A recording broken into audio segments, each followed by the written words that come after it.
કદાચ કોઈને ગોષ્ઠી કરીએ છીએ, કોઈની સાથે વાતો કરીએ છીએ, કોઈ સેવા આપે છે ને લઈએ છીએ, તમારા આત્માને પૂજજો બસ. હે પ્રભુ, તમારી સર્વોપરી સેવા થયા કરે એવું કરાવજો બસ.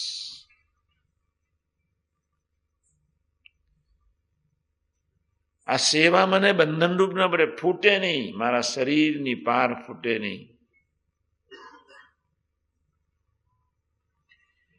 હું તમને આ વાત એટલા માટે કરું છું, સેવાનું ફળ લેવું છે બસ. મધ્ય 41ની સેવા એટલે નિર્વિકલ્પ સમાધિનો આનંદ. મધ્ય 41-28 પ્રમાણેની સેવા, 63 કે 59 પ્રમાણેની સેવા નિષ્કામ ધર્મ. મોટા પુરુષને હાસ થઈ જાય, હૈયું બદલાઈ જતા વાર ના લાગે.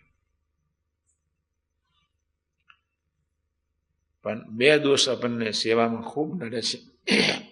વાણીથી સેવા કરીએ, હરિભક્તોથી પાસેથી સેવા લઈએ, હરિભક્તોની સેવા કરીએ,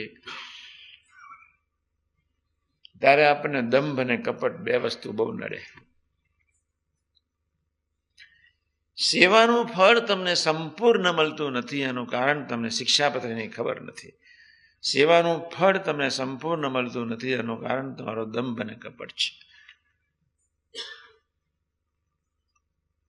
કોઈ પ્રાદેશિક સંત કદાચ કહે આપણને કે નટુદા તમે આને ગોષ્ઠી કરજો, તો તમારે યાદ રાખવાનું, મારા હે મહારાજ, ના શબ્દ નહીં કહેવાનો, ગોષ્ઠી તો કરવાની જ. પણ જ્યારે શ્રીમદ સદગુણ શાલિનમથી શરૂ કરીએ ત્યારે પ્રાર્થના કરતા કરતા શ્લોક બોલતા એટલું જ પ્રાર્થના કરવી, મધ્ય 41-28 પ્રમાણે પ્રભુ તમારા ભાવથી સેવા કરાવજો બસ.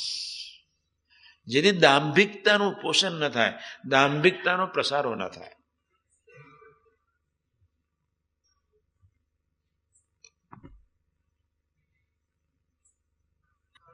बहुत पसारा मत करो, कर निज स्वरूप की आस,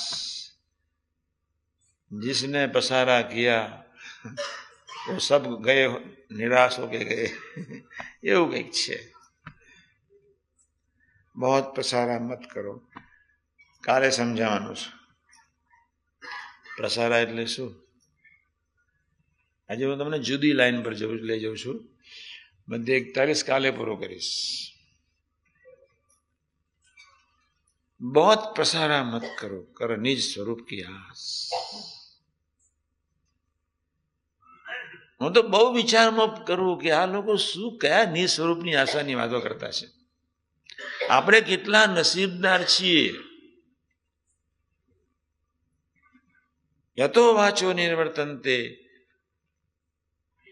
ઇન્દ્રિયો જ્યાં પાછી શકી એમ જ નથી, મન બુદ્ધિ જ્યાં વિરામ જ પહોંચી જાય, પામી જાય, જ્યાં તમારી કોઈ સાધના પહોંચે જ નહીં,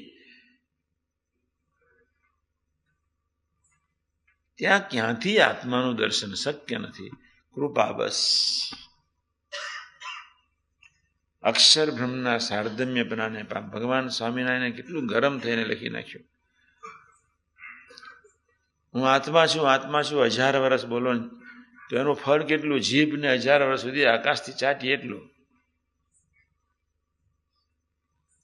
છતાં બી એક આત્મનિષ્ઠ પુરુષો કેવું લખી ગયા. આપણે કેટલા નસીબદાર છે, ખૂબ ભાગ્યશાળી છે. એક પ્રોપર ચેનલ મળી ગઈ બસ.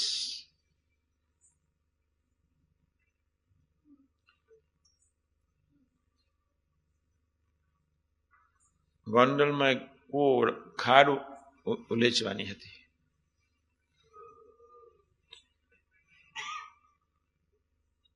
બધું ભરાઈ ગયું હતું, ખાડ ઊંચક બધી ઉલેચવાની હતી.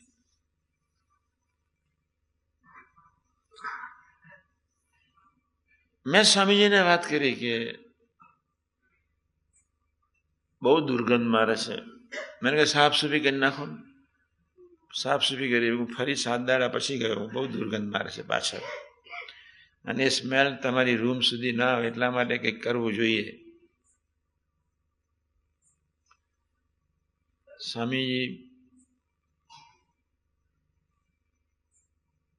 કોને બોલાવીશું? અમે છોકરાઓ મંડી પડીએ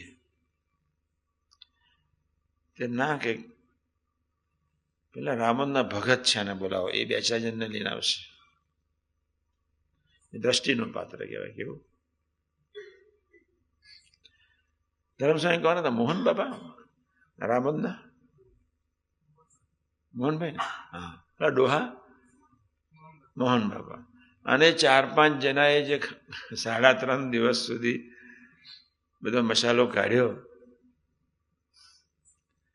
હવે હું તમને સ્વામીના દર્શન કરવાની વાત કરું છું. અને જ્યાં પૂરું કરીને 3.5 દિવસ પછી બધો કચરો ખાડનો કાઢીને આવ્યા. બપોરના 11:30 સુમારે સ્વામીજી પીરસવા તરફ, રસોડા તરફ જતા હતા. બધાના શરીર પસીનાથી રેબઝેબ હતા. હાથ બી પાવડો ગંદો, હાથ બી બિચારાના કંઈક બગડેલા. બાપા ઉભા રહ્યા. મેં કહ્યું બાપા મોહન બાપાને બધા સેવકોએ બધું કામ પૂરું કરી નાખ્યું. તે સ્વામીજી એકદમ દંડવત શરૂ કરતા હતા. એકદમ મારો હાથ પકડી હાથ છોડી દીધો. પડાગલીને દંડવત શરૂ કર્યો. મોહન બાપાએ હાથ પકડી લીધો. એમના હાથ તો બગડેલા હતા જ, દુર્ગંધ તો હતી જ શરીર પર. નો આર્ટિફિશિયલ લાઈફ. જે વ્યક્તિના જીવનમાં આર્ટિફિશિયાલિટી આવે એ વ્યક્તિના જીવનમાં નેચરાલિટી ક્યારેય ન પ્રગટે. બાપા મોહન બાપાએ બાપાને દંડવત કરતા હતા. બાપા દંડવત કરવા પડી ગયા, ઊંચા કરી લીધા. બાપા ભેટી પડ્યા. દુનિયાનો કોઈ સાધુ ન ભેટે. હું ખરેખર કહું, પેલા તો દુનિયાનો કોઈ સાધુ દંડવત ન કરે. અને પેલા વ્યવસ્થિત રીતે પસીનાથી રેબઝેબ, નાઇટ્રોજન, હાઇડ્રોજન, સલ્ફ્યુરિક એસિડ બધા જ વાયુથી ભરપૂર એના શરીર, ચારે બાજુ ફૂલ સુવાસ. સ્વામી તો ભેટી પડ્યા. હું હસ્યો એટલે મારા તરફ ગરમ આંખ કરી ગઈ મહારાજે. મેં કહ્યું હું એટલા માટે હસ્યો છું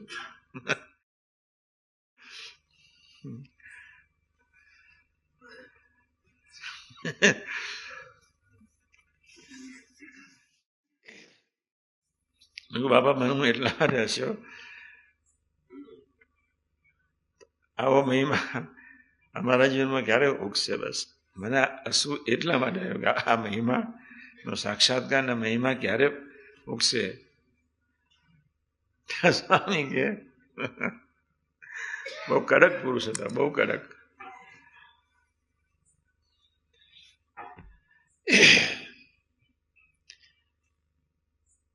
કે હું તો એટલા માટે ભેટ્યો. શાસ્ત્રી મહારાજને કેવી સેવા કરી. બસ લેટ્રિન શાસ્ત્રી મહારાજ નહોતા જતા. શાસ્ત્રીમાં તો સુધામ ગયા હતા. શાસ્ત્રી મહારાજને કેવી સરસ સેવા કરી. પણ મારો કહેવાનો મતલબ એ છે, હવે આપણે ધીમે ધીમે ધીમે ધીમે આપણા ધ્યેય તરફ ગંભીર થવું છે. વાસન વખતે કોઈ આવે કે ના આવે, મહારાજ મહારાજ. એક વખત યોગી મહારાજને ગામડામાં અમે 2:30 વાગે જમવાનું આપ્યું. 2:30 વાગે, 72 વર્ષની ઉંમરે. સ્વામીજીને તો મારા કરતા ડબલ ગેસ હતો. અને સ્વામીજીને 24 કલાક ખરેરાટી હતી. વાયુ પકડતી ખૂબ હતી, શરદી ખૂબ હતી. 28 મિનિટના પ્રવચનમાં તો 5 મિનિટ તો ખરેરી માટે જોરથી ખરેરી માટે આસન કરતા એ રીતે બોલવું પડે. પણ મહિમાને પ્રીતિ નિત્રે બસ દર્શન કર્યા જ કરીએ. પણ ભેટીને એટલું જ કહ્યું. બસ જાઓ, તમને બધાને અક્ષરધામમાં